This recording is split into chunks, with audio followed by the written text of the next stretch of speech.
Please stand and introduce You guys ready? All right, we were joined by volleyball head coach Brian Rosen.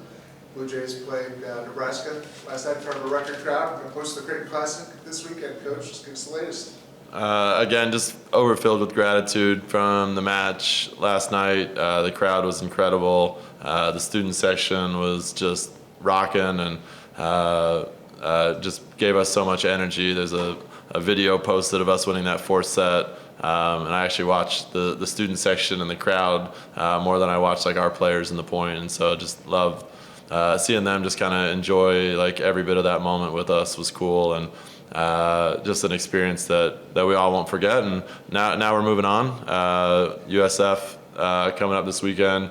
A really good team, and I'm just really imploring our team, like definitely not someone we can overlook. They've already beaten South Carolina. They took Purdue to 5, took a set off Florida, just beat Dayton last week. So really battle-tested team that's played a lot of P4 schools, and then a Kansas team obviously we're familiar with who's really strong. So moving our attention there. I like that we have one extra day off, like not playing Friday, playing USF on Saturday, which hopefully will let some bodies rest after 4 matches in 5 days. Questions? When you dissected the film from last night, when did you feel any differently about it after? Like, did anything hit you as a like kind of a revelation about the type of play you guys were at last night? I have not watched a ton of the match back yesterday. I watched a little bit of the fourth set like from my house last night just to see what it looked like on TV and what the crowd looked like and that kind of thing. And so I would say my biggest takeaway is that we played in front of a great crowd and a lot of joy and all of that. Just live, I felt like we let some tips fall in that fifth set that we don't normally do.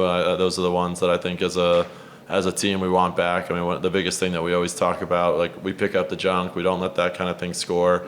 So I thought we had some moments in that fifth set to save some points and score in transition that we just didn't do. But I really like the swings that we were taking on match. Our big priority was to slow down their outsides, and I think they both hit in the hundreds.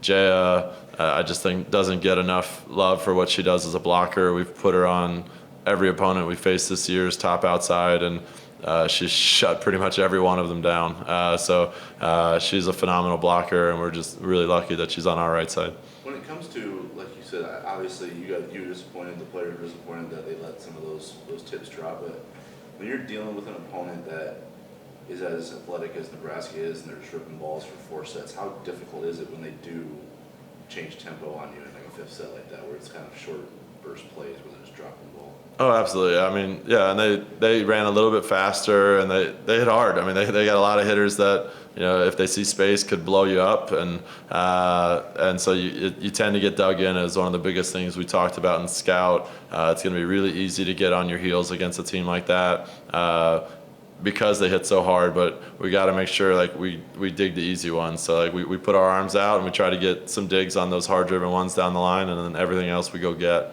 But yes, like they're a really good team, and because they're so balanced, you kind of have to give something up. Obviously last night, like we went one-on-one with the right side a lot, and she had a great match. I know we kind of dug her well early on, and then she found a lot of space in the court, and so I thought she did a really nice job just finding holes in the defense. Something else you mentioned last night was that you kind of got after the team into the first set more than, I don't know if you, out of character is the right way to say it, but more than you typically would in your normal in-match demeanor, I guess. As you did that, being that this is for your first year in this role, were you curious how the players would respond to the way you did that? Yeah, absolutely, because it's not something we do often, and what frustrated me after the first set was I didn't feel like our belief was there, and I've never seen that from our team before. I thought through the whole first set, we played timid, we played not to lose, and really let Nebraska just take the tone. And I noticed that even just with our service pressure, we were, just lobbing balls in, and so we just let Nebraska do whatever they wanted in that first set. And so like my big message to them after the first set was like we're better than this. Like we do not ever like come into a match without the belief that we can win. That is who we are as Creighton. Is like we expect to win every single match, and we're going to plan accordingly. And so I thought they responded incredibly well, obviously, of just changing the mindset, flipping to like just play Creighton volleyball. And we started serving better. We started getting more block touches. We started taking more aggressive swings. And it just started kind of clicking after that. And again, obviously Nebraska is a phenomenal team, but everyone in the country is beatable like if you execute the right way.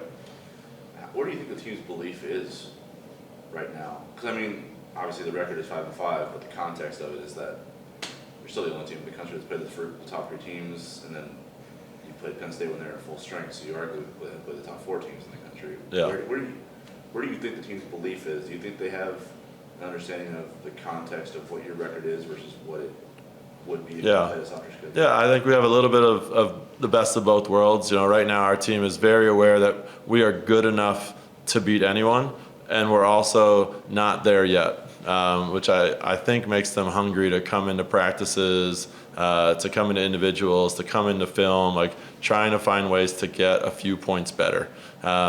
Whereas I think if you just play an easy schedule, or you coast, or maybe even if we are getting like beat badly in matches, it's easy to kind of either give up or get complacent. Like I think our team is in that like sweet spot right now where they're grinding. They want just like a little bit more, because we know we're 1 play, 2 plays away from like taking these sets or winning these matches. A 5th set is a coin toss, and like we didn't put our best out there. And so like how do we get a few points better defensively or offensively to put ourselves in a better place?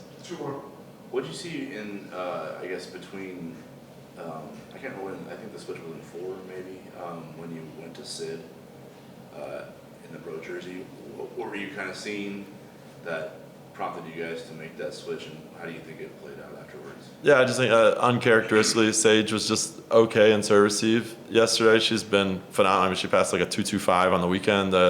She's a phenomenal passer.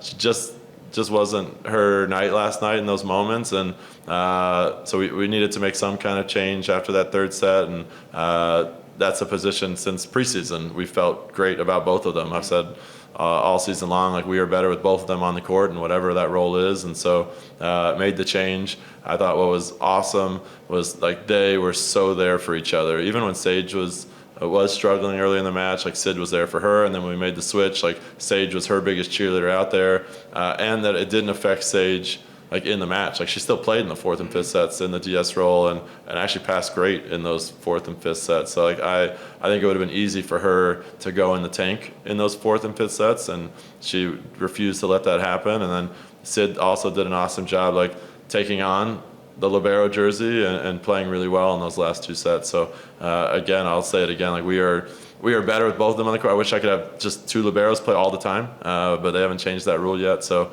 both of them on the court, like we play our best. Coach, in your 5 losses, do you have one like common thread through the 5 if you could just get a little bit better in that area, turn some of those games around? Yeah, obviously, like you lose because of siding out. As long as you side out at 100%, you can never lose a match. So you might just go on forever. Like I don't know, USF and Dayton went to like 30-28 in a 5th set last week. But so siding out is where like we have to do a better job of siding out faster, and that's been a big thing for our team.